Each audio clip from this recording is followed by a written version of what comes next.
eu vou falar um pouquinho sobre a fotoluminescência, né, a definição, o que é esse processo, os materiais cerâmicos, né, porque a gente tem também grupos aqui que são de graduação, a diferença, né, entre o material cerâmico tradicional e avançado, e por fim, né, as modificações nos materiais cerâmicos com o exemplo do uso da fotoluminescência.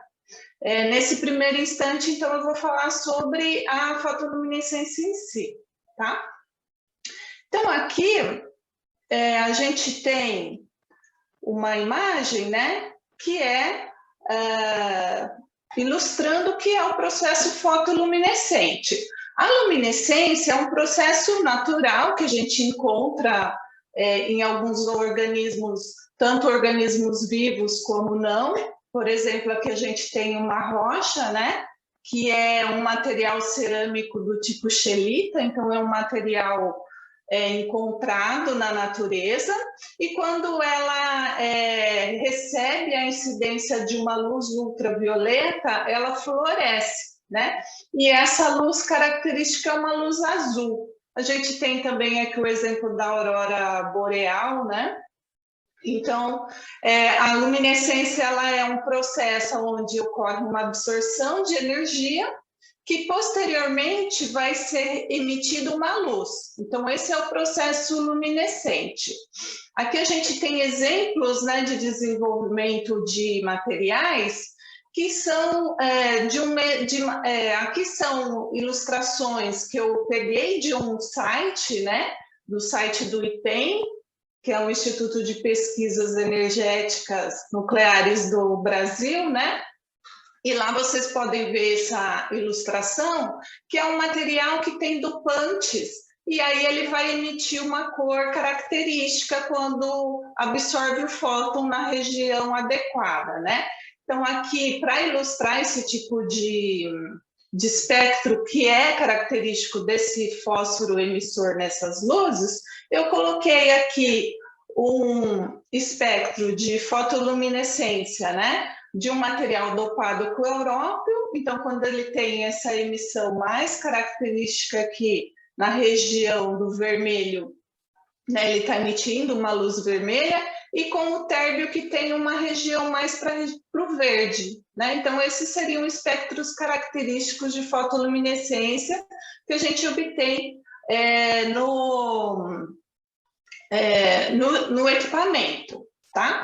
Então existem vários tipos de luminescência, né? A gente tem a bioluminescência, como ilustrado aqui, a gente tem as ondas do mar. Eu estou em Santos, né? Eu sou professora da Universidade Federal de São Paulo, do campus de Diadema, e moro na cidade de Santos, que é uma cidade litorânea, né? Onde a gente optou para a família residir. E aí teve um inverno onde o próprio mar ele teve esse fenômeno de bioluminescência, né? Que são os plânctons presentes na água. Eles têm aí a exacerbação da luz, uma luz característica azul. Então, um dos processos de luminescência é a bioluminescência. A gente tem a eletroluminescência, né? Onde, então, uma corrente elétrica vai gerar propriedade óptica. A catodoluminescência, que é por feixe de elétrons, né? A gente consegue observar aí diferentes estruturas morfológicas. Termoluminescência, onde a luz ela é emitida após a absorção de calor, né? O TL, que a gente fala. A quimioluminescência, onde uma reação química é a fonte de energia para emitir a luz, e a fotoluminescência, onde a luz é a partir de fótons, né? Então, duas propriedades bastante visadas assim, para pesquisa na área de materiais é a eletroluminescência e a fotoluminescência, por eles trazerem a oportunidade da gente desenvolver dispositivos ópticos, né? Então, existem duas diferenças entre processos luminescentes.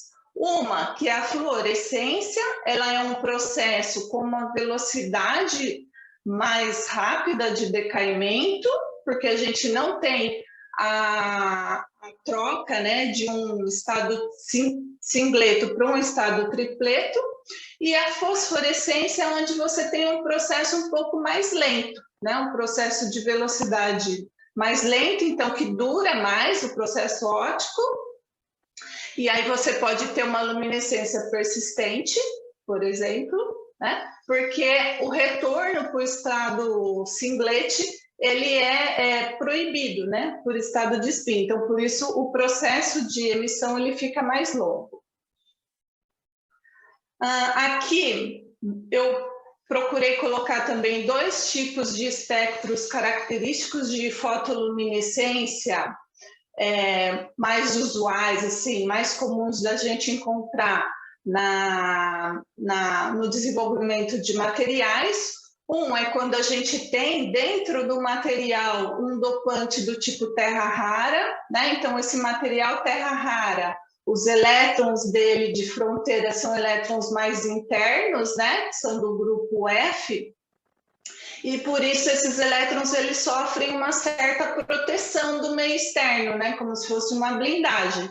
E por isso as emissões elas ocorrem em linhas, né? Em linhas específicas, e a linha de maior intensidade é a linha que vai promover melhor a emissão daquela cor, né?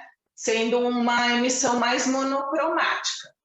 E espectros de fotoluminescência de materiais puros ou dopados com outros elementos que não sejam terras raras, né, que tenham essa blindagem. Então, a gente tem uma característica de uma banda mais alargada, né, porque eu tenho um processo de multifônon que é da banda de valência para a banda de condução e que pode ter um espectro um pouco mais amplo. Então, eu tenho regiões mais alargadas que ela pode alterar de acordo com o tipo de procedimento experimental que é executado, os dopantes e etc., que a gente vai tentar demonstrar aqui nessa apresentação.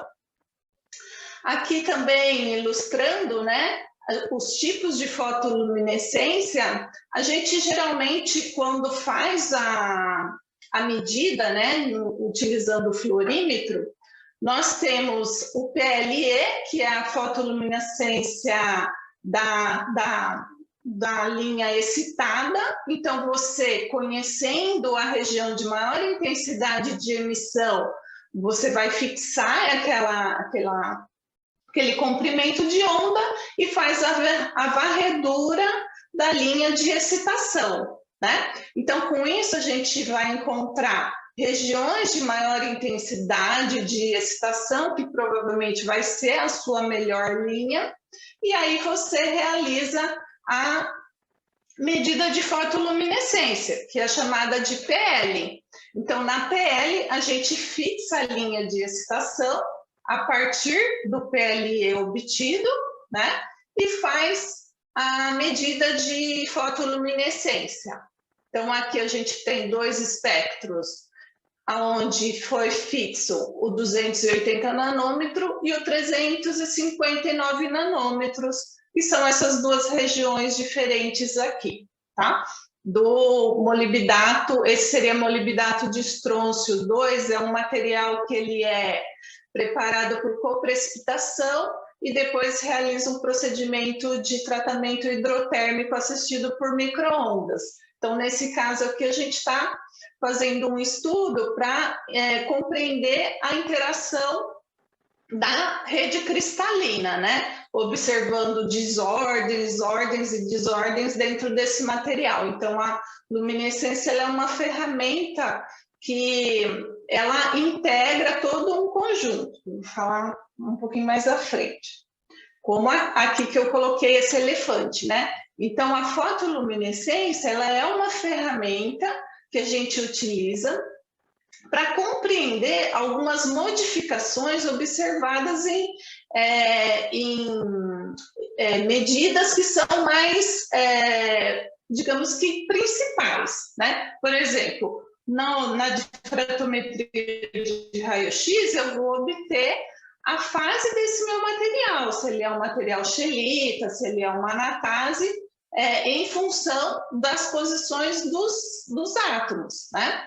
Agora, a fotoluminescência, eu não consigo definir ela sozinha qual é a fase desse meu material, né? Então, por isso que eu digo que ela é uma ferramenta adicional, porque tendo os difratogramas, né? Todos bem similares da fase, mas tendo algumas modificações, por exemplo, de alargamento de picos, né? De maior intensidade. Então, eu posso me utilizar da fotoluminescência para compreender esses fenômenos, porque a fotoluminescência ela está intimamente ligada com essa relação de ordem e desordem de um material cerâmico, que a gente vai ver como é essa banda, né, banda de valência e banda de condução dentro de um material cerâmico. Então, a fotoluminescência é uma ferramenta que dá suporte a várias outras técnicas utilizadas para caracterizar, aqui no caso, o material cerâmico que a gente coloca como o principal dessa apresentação.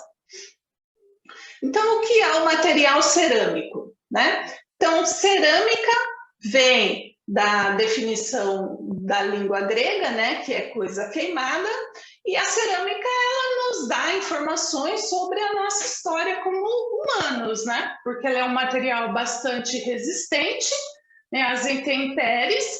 Ela é um material frágil, com uma pressão. Se a gente deixar um prato cair no chão, provavelmente ele vai trincar. Mas é um material muito resistente a variações, por exemplo, de pH, né? De temperatura. Para a temperatura, ela também precisa de uma altíssima temperatura para ocorrer alguma degradação. Então, aqui seria a definição do que é a palavra cerâmica, que vem de terra queimada, né? Então, as cerâmicas que contam a nossa história, né, as mais antigas, elas são dessa região aqui, do Egito, Mesopotâmia e Grécia, que é uma região de alta umidade, né? Então, uma região propícia para ter argilas. E aí, essas argilas foram trabalhadas, né? Trabalhadas manualmente para ter formas de objetos usados no cotidiano, né? Nas necessidades, e depois tratadas. Então, elas nos dão indícios de como foi a nossa história como seres humanos, né? No Brasil, as cerâmicas mais antigas são da região aqui do Tocantins, né? Vocês podem perceber pelo mapa, é uma região bastante irrigada também, então que tem a procedência aí de argila numa concentração bem alta. E aqui eu trago uma ilustração, né, de um objeto que era usado, né, como funerária, né, ou seja, onde seriam disponibilizados os restos mortais aí de pessoas enterradas. Agora, o que é o material cerâmico? Quando a gente fala material cerâmico, o que vem à nossa mente mais assim, diretamente são os materiais cerâmicos básicos do nosso dia a dia, né? Que é o que a gente chama de cerâmica tradicional, né? Então, a cerâmica tradicional, como essas ilustradas aqui, elas são mais comuns, assim, da gente identificar no nosso cotidiano, mas as cerâmicas avançadas, elas também estão no nosso cotidiano, só que a gente não consegue identificar por caracterização de anteriormente já passada, né? Então, aqui a gente tem ilustração de vários materiais cerâmicos do nosso cotidiano, que é muito mais acessível para a comunidade geral, né? De definir isso como um material cerâmico. E os materiais cerâmicos, eles estão presentes na natureza, como eu falei, né? Aqui a gente tem uma rocha, né? Um mineral de scheelita, que aqui ela está sendo, então, incidida por uma luz UV e fluorescendo, por isso que a gente está vendo essa cor azul.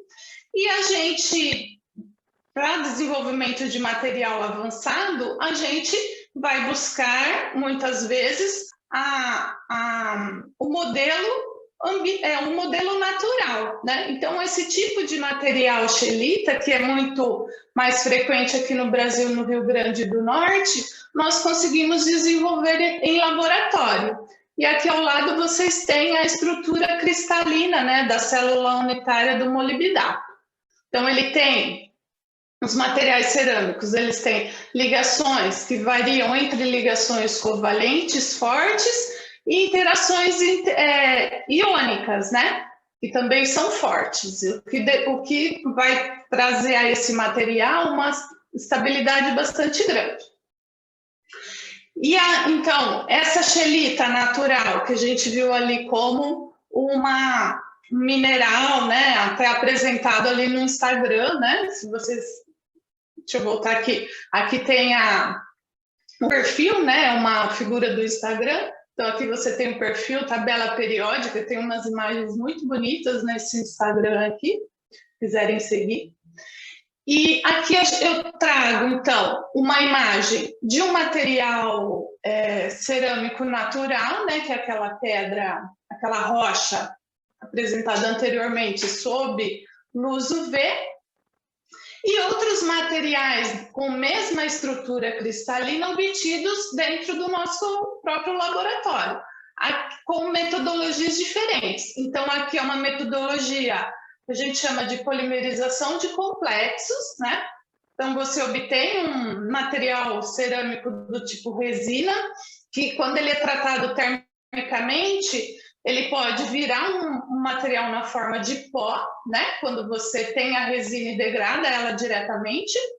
Tem uma resina expandida, que a gente chama de puff, e depois isso é desaglomerado e obtém o pó em tempos maiores. E essa mesma resina ela pode ser utilizada para fazer os filmes finos, que é essa micrografia que a gente vê aqui acima, tá? Então, é o mesmo material, só que aqui na forma de pó, né, uma morfologia por Medley na forma de pó, e aqui por uma transmissão na forma de filme fino. E aqui uma outra morfologia do mesmo material, quando a gente obtém por coprecipitação. Então, a gente observa que o mesmo material, né, se eu tivesse colocado aqui os difratômetros dele, eles seriam todos semelhantes, mas com características muito diferentes de grãos e morfologia. E, então, a diferença aí entre o material cerâmico tradicional e avançado, né? Então, aqui uma ilustração de um material tradicional e um material avançado, visto com muito mais tecnologia, né? Tem que vender o peixe. Então, o material cerâmico tradicional, ele é aquele material que vem de fontes naturais, então, é de uma argila, de um quartzo, onde você não tem como ter um controle da quantidade exata de elementos, né? Então, pode ser uma cerâmica artesanal, que é obtida individualmente, pode ser uma cerâmica industrial, que a gente vai ter um padrão, né, um modelo usado para que aquilo sempre siga o mesmo padrão, mesmas temperaturas de queima, né? Então, essa é a cerâmica tradicional. Eu posso ter um controle de temperatura de queima, ou posso ter um controle, como a gente vê muitas ilustrações de cerâmica artesanal bem rudimentar, onde é feito em um forno a barro, né? E também tem um processo, né, de tratamento de tintura, né? A tintura ela também é um pigmento, geralmente é um óxido, que também é um pigmento cerâmico, né? E aí, quando você faz um tratamento térmico, esse pigmento ele muda, pode mudar de cor por uma mudança de estrutura cristalina, né? E isso também ele adere na superfície do material cerâmico, tá? Então, essa seria a cerâmica tradicional, que é o que a gente mais identifica no nosso dia a dia. E a cerâmica avançada, ela é uma cerâmica que ela é obtida em laboratório, com controle de temperatura, com controle de processo de obtenção, né? Os reagentes são reagentes puros, reagentes vendidos, né? Comercializados de forma pela Audis, por exemplo, por empresas, né? Bem adequadas aí com a pureza, né? E esses materiais eles são usados no nosso dia a dia em dezenas de equipamentos, né? As lentes de contato dos dentes, né? Elas são materiais cerâmicos. Nos dispositivos eletrônicos a gente tem partes ali que são de material cerâmico. Em nosso computador que a gente está assistindo, né, provavelmente os pixels ali devem ter LEDs, né? Então, os LEDs são dispositivos eletrônicos, ópticos eletrônicos, eles são provenientes de fósforos cerâmicos. Então, a cerâmica tradicional, ela diferencia da cerâmica avançada exatamente por esse controle de obtenção. Então, ela é obtida por reagentes, a gente tem o controle da síntese e você pode manipular essa estrutura adicionando dopantes, adicionando um processo que vai trazer um material mais diminuto de dimensões não elétricas e assim operar com propriedades distintas, né? Então, frequentemente, as cerâmicas são óxidos, nitretos e carbetos, né? E esses materiais, eles vão ter propriedades que podem variar de isolantes a semicondutor, que vai depender do gap energético, que a gente vai ver no slide mais à frente, o que é o gap energético, que é essa que vai propiciar essa transição do elétron da banda de valência para a banda de condução. Então, as cerâmicas são resistentes a altas temperaturas e ambientes rudes, mais resistentes que metais e polímeros. E os materiais são mais duros, porém são mais frágeis. E hoje, com o desenvolvimento dos materiais, né, a gente tem uma cerâmica que ela é permitida ser mais flexível, né? Então, a gente não tem, a gente ainda tem as limitações, claro, mas estamos podendo fazer materiais que tenham flexibilidades, né? Para usar em telas e etc. Então, no desenvolvimento de materiais, a gente pode propor o desenvolvimento de um material com um dopante que tenha uma emissão naquela região que você deseja, né? E ampliar isso para um material que antes ele não tinha luminescência ou que tinha uma luminescência de banda alargada, eu posso modificar então essa propriedade, adicionando dopantes, variando a metodologia de síntese e aí ter então materiais cerâmicos multifuncionais que são usados em que podem ser usados, né, em N propriedades. Então, nos materiais cerâmicos, a gente tem a reprodutibilidade dentro da célula unitária daquele conjunto de átomos, né? E formando, então, bandas, que a gente chama de banda de valência, que é a banda de menor energia, e banda de condução, que é a banda de maior energia. Então, dentro de um retículo, digamos que infinito, porque quando você está olhando na escala de átomos, observar um pó, por exemplo, vai estar numa superposição de orbitais de modo infinito, eu gero bandas, né? Devido a essa superposição. E essas bandas, elas vão ter regiões onde é proibida a localização do elétron, que são regiões, né, onde ela é limite entre os orbitais atômicos ligantes e os orbitais atômicos antiligantes. Quando eu gero uma sobreposição de vários átomos, eu vou ter o orbital molecular, né? E aí vai gerar, então, as bandas. E entre uma banda e outra, eu tenho regiões que são proibidas. E exatamente nessa característica do material cerâmico de ter a característica de bandas, né? Por ele ter essa combinação de infinitos átomos e ter essa região de proibição de localização de elétrons, nós vamos ter as propriedades fotoluminescentes podendo ser utilizadas. Então, no processo ocorre, aqui eu tenho a região de estável, né, estado fundamental, então com a absorção do fóton, que pode vir de uma fonte de luz natural, por exemplo, o sol, ou em um equipamento, a gente usa a lâmpada de xenônio, né? Então, com a absorção desse fóton, por exemplo, lá no PL que eu mostrei a imagem, eu utilizava 280 nanômetros, né? Então, incidindo o fóton aqui nesse comprimento de onda adequado, ele vai excitar o elétron para a banda de condução, né? Quando o elétron está no estado excitado, ele pode decair em processos não radioativos, né, dentro da mesma banda aqui superior, e isso pode ser um decaimento, por exemplo, que aumenta a temperatura do material, né?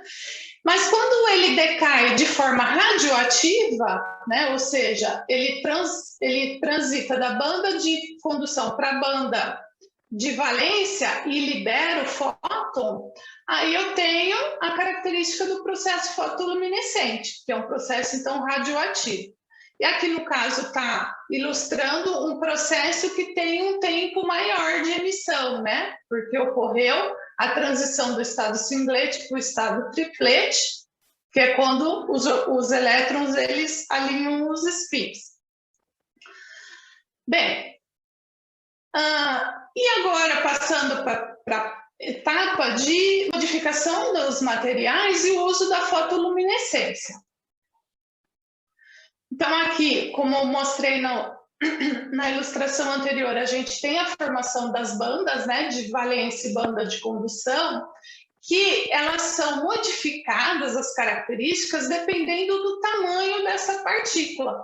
Então, eu posso utilizar o processo fotoluminescente para compreender os fenômenos de diminuição de partícula para um tamanho nanométrico, né? Então, aqui seria como se eu tivesse um cluster grande, com a formação da banda de valência e banda de condução menor, né? E quando eu tenho menos contribuição de átomos formando as bandas de valência e banda de condução, o gap energético ele passa a ser maior, né? Então eu necessito de uma energia maior para transitar entre a banda de valência e a banda de condução. E por isso, então, eu vou ter espectro deslocalizado na hora da leitura da fotoluminescência. Então, aqui a gente tem a ilustração, né, de pontos quânticos com tamanhos tamanhos nanométricos variando, né? Então, aqui seriam os pontos quânticos de 3 nanômetros, 5,5, 7,5 e 8,3 nanômetros. E aqui a variação do espectro de fotoluminescência, que quando eu tenho dimensão maior de partícula, ele está mais para a região do vermelho, porque o obstáculo energético aqui é um pouco menor, né? E quando eu vou para obstáculos energéticos maiores, esse espectro fotoluminescente ele tem um deslocamento para comprimento de onda menor, né? Então, comprimento de onda é inversamente proporcional à energia, tá? Então, com isso, a fotoluminescência ela se mostra útil na caracterização, né, de elementos nanoestruturados, que a gente vai ter, então, uma variação da propriedade em comparação com o micrométrico. Quando se realiza a obtenção de um material cerâmico avançado, a gente tem várias formas de trabalhar esse material em laboratório. A mais tradicional é a reação de estado sólido, então, onde se faz a mistura dos óxidos que vai formar o material de interesse, né? Então, geralmente, esse material ele precisa ser misturado com homogeneidade bem alta, então se utiliza um moinho de bolas, né, para homogeneizar bem essa partícula, e aí se faz um processo de tratamento térmico.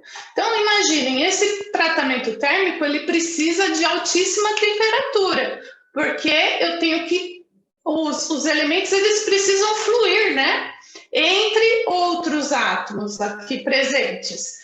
Então, a temperatura precisa ser bastante alta, o que vai gerar um material que tem um tamanho de grão mais micrométrico, né? Então não são de dimensões nanométricas, e também pode ocorrer a mistura de materiais, né? Então, fases deletérias. Então, eu tenho material desejado, que está aqui em preto, mas eu também tenho materiais reagentes que não formaram o desejado, né? Então, isso seria uma aquisição de forma tradicional.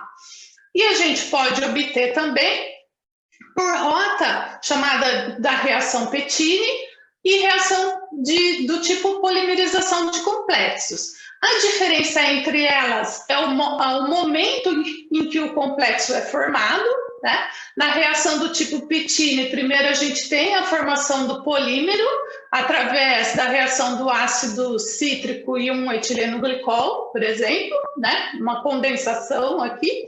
E aí se adiciona o metal, né, desejado para a formação aí desse citrato, e ele vai entrar nessa rede, rompendo aqui ligações e formando aqui o complexo. Quando a reação ocorre pelo processo de primeiro formação de complexo, né? Então eu tenho o ácido cítrico, em solução aquosa adiciona-se o metal desejado, e aí sim eu entro com o etileno glicol para fazer a minha resina, para formar a minha resina, tá? Então são dois processos possíveis para obter um material cerâmico avançado. Esse material cerâmico, essa resina, ela precisa ser degradada em temperaturas variadas, né?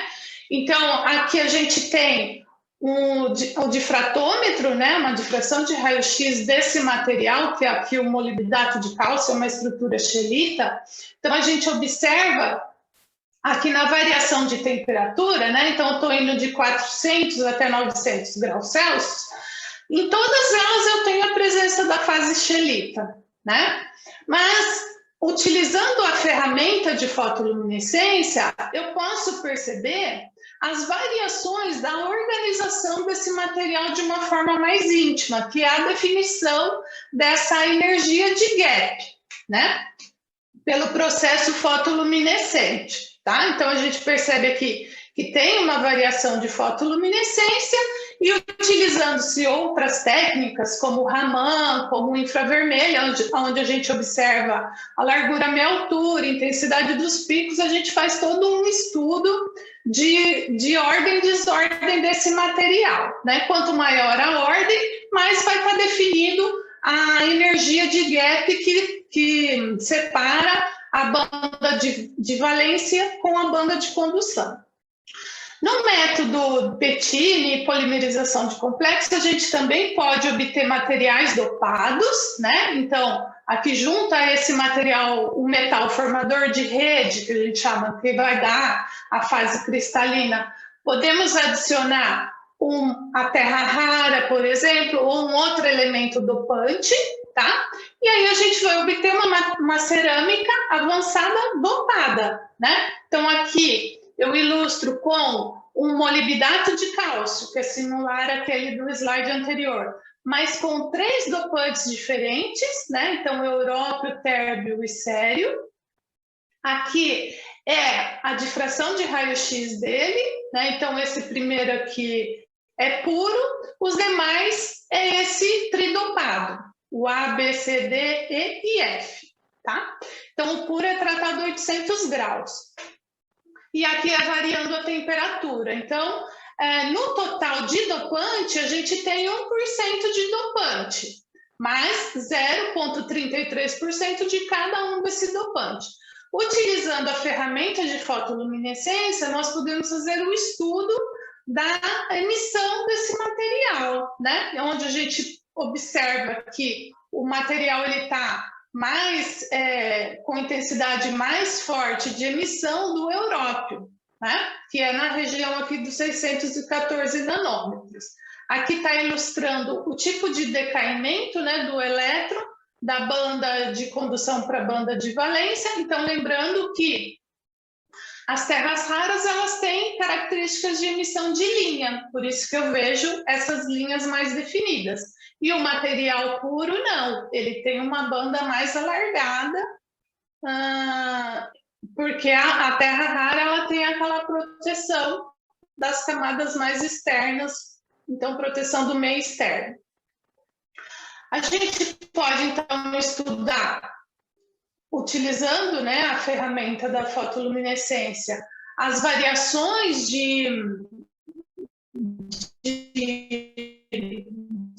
síntese, né? Então, aqui eu tenho um material que ele foi obtido direto do óxido coprecipitada.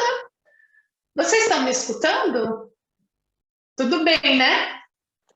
Oh, perfeito, Ana. É que veio uma informação aqui que minha rede estava caindo. Não, tudo bem. Então, continua. Então, tá ótimo.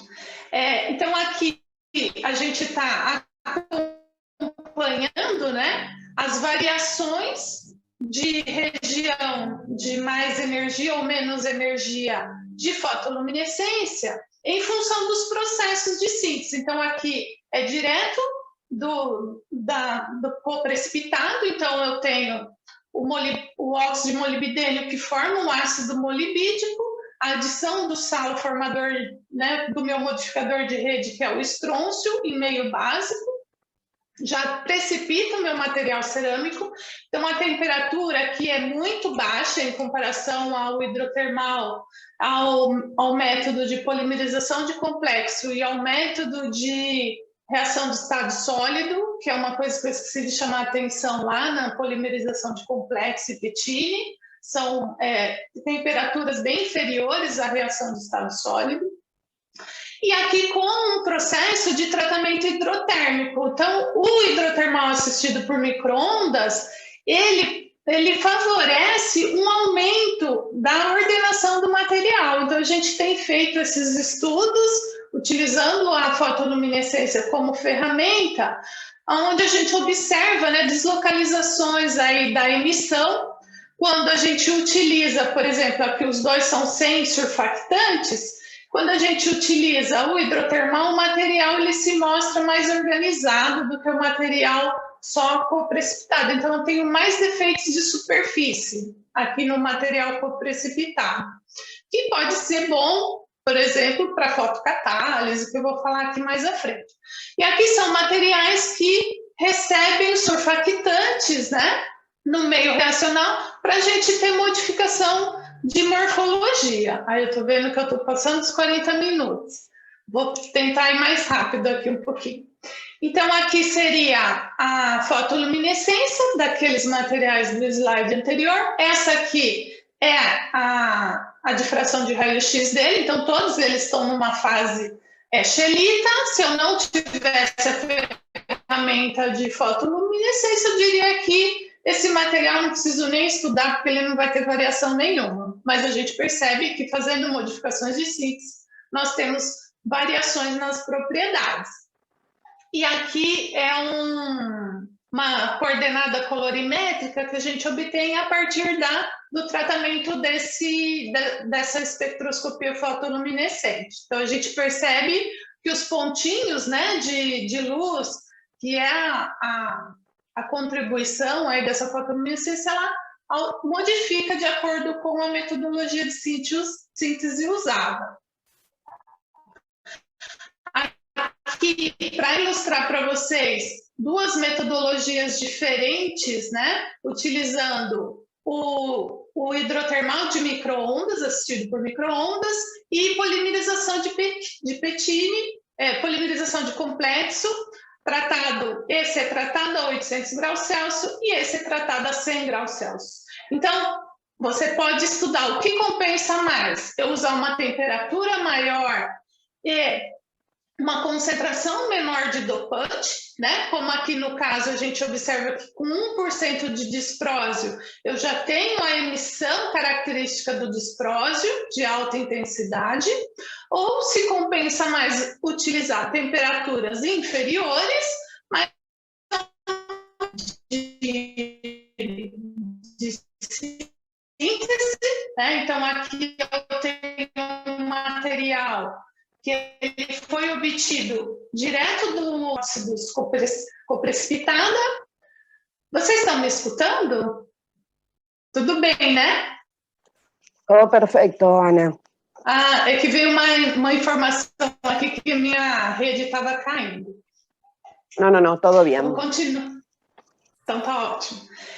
Então, aqui a gente está acompanhando, né, as variações de região de mais energia ou menos energia de fotoluminescência em função dos processos de síntese. Então, aqui é direto do coprecipitado, então eu tenho o óxido de molibdênio que forma um ácido molibídico, a adição do sal formador, né, do meu modificador de rede, que é o estrôncio, em meio básico, já precipita o meu material cerâmico.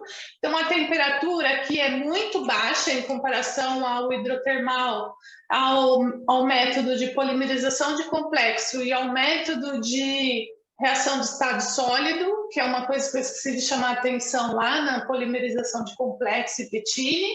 São temperaturas bem inferiores à reação de estado sólido.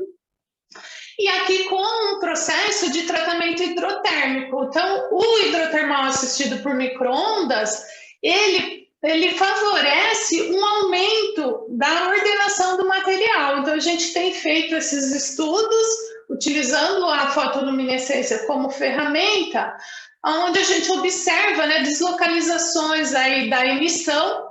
Quando a gente utiliza, por exemplo, aqui os dois são sem surfactantes, quando a gente utiliza o hidrotermal, o material ele se mostra mais organizado do que o material só coprecipitado. Então, eu tenho mais defeitos de superfície aqui no material coprecipitado, que pode ser bom, por exemplo, para fotocatálise, que eu vou falar aqui mais à frente. E aqui são materiais que recebem os surfactantes, né, no meio reacional, para a gente ter modificação de morfologia. Aí eu estou vendo que eu estou passando dos 40 minutos. Vou tentar ir mais rápido aqui um pouquinho.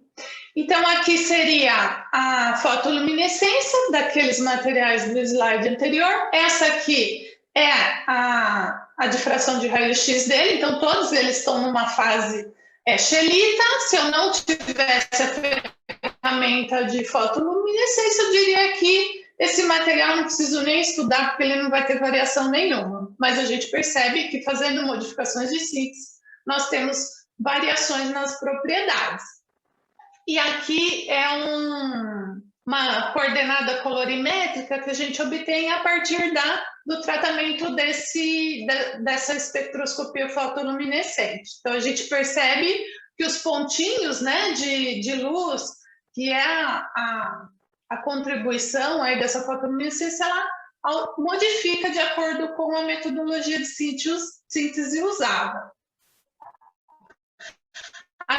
Aqui, para ilustrar para vocês duas metodologias diferentes, né, utilizando o hidrotermal de micro-ondas, assistido por micro-ondas, e polimerização de Pétini, polimerização de complexo, esse é tratado a 800 graus Celsius e esse é tratado a 100 graus Celsius.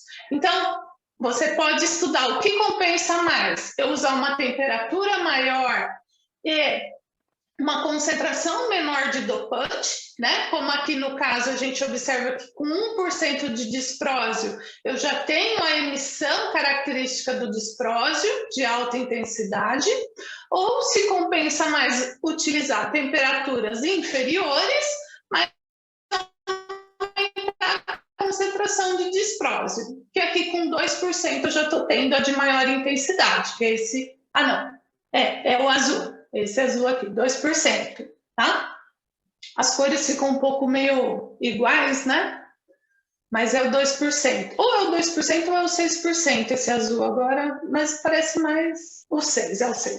Então, eu tenho que levar em conta o custo do material, né? De síntese, que é a terra rara, aqui no caso, que é um material geralmente não é tão barato, ou o uso de um processo térmico maior que pode, por exemplo, se eu aumentar a temperatura a uma temperatura muito alta, eu posso favorecer processos de sinterização da amostra e assim perder, né, a superfície mais ativa desse meu material, né, em processos de fotocatálise, por exemplo. Então, é uma ferramenta bastante útil para a gente fazer esses estudos.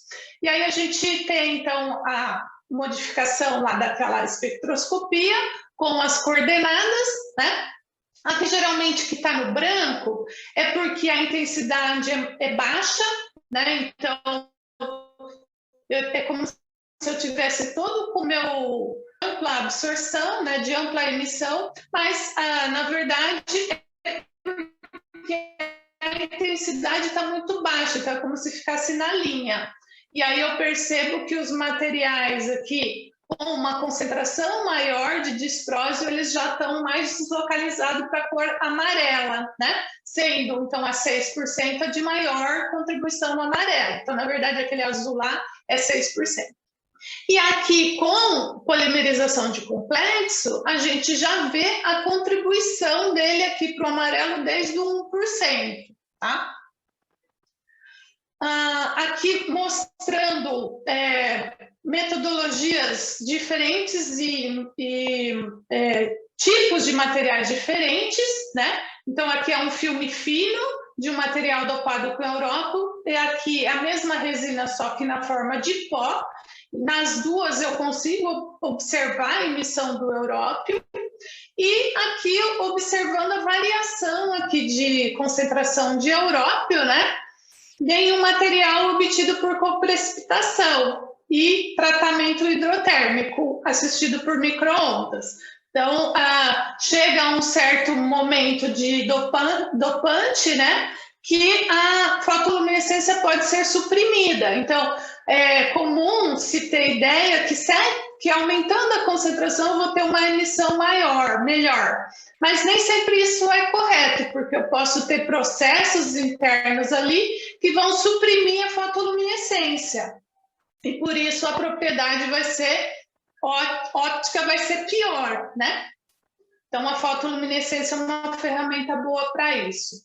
A gente, então, a partir dessa variação da emissão de comprimentos de onda maior para comprimentos de onda menor, conseguimos dar, assim, informações sobre o material, se ele é mais nanométrico ou não, né? Então, os materiais nanométricos, eles vão ter uma melhor área superficial, que é uma região mais ativa, né? Mais reativa da amostra, né? Que a absorção de superfície é melhor. Então, os materiais mais nanométricos, eles são mais efetivos em processos de catálise e também em processos de fotocatálise, se a gente usar a luz, né, como meio energético para a catálise ocorrer. Então, as variações fotoluminescentes, elas dão indicativos dessa variação de superfície também. Aqui eu trago um exemplo, né, de aplicação de desenvolvimento de material, é o óxido de titânio dopado com nitrogênio. Então, o nitrogênio, ele provoca uma variação no gap energético dessa cerâmica. Então, eu diminuo o gap energético, agora ela passa a ser ativa com a própria luz solar.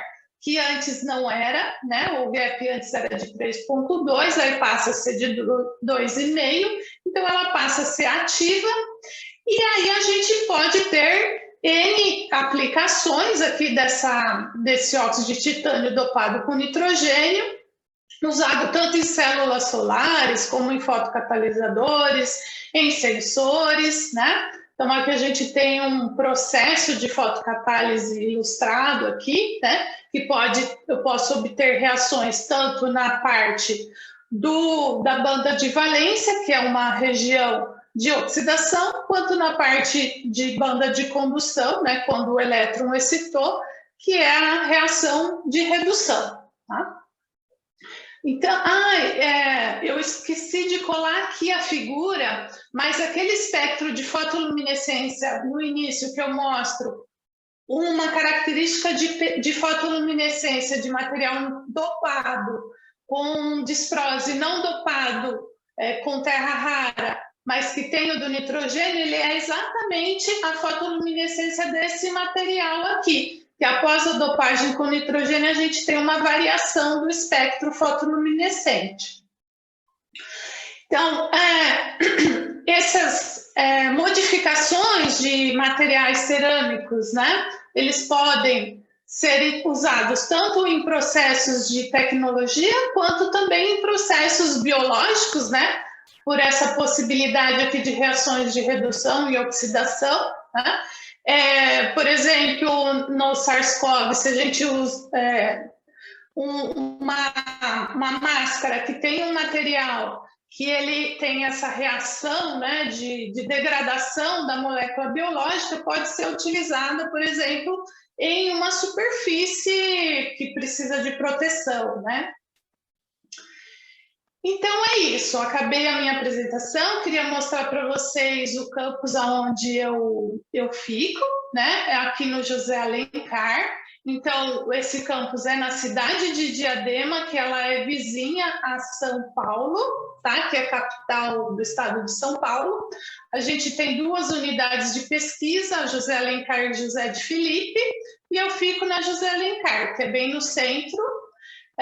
Aqui eu trago a informação do meu laboratório, se alguém tiver interesse pode entrar em contato com a gente, são sempre bem-vindos. Algumas informações aqui de rede social e meu OrgID. E quero agradecer a todos, né, principalmente a Diana, a Josefina e o José Daniel, que favoreceram aí a minha participação no GIMA. Agradeço a todos por vocês estarem aqui, né, me escutando. Já estou nos 50 minutos, me desculpe.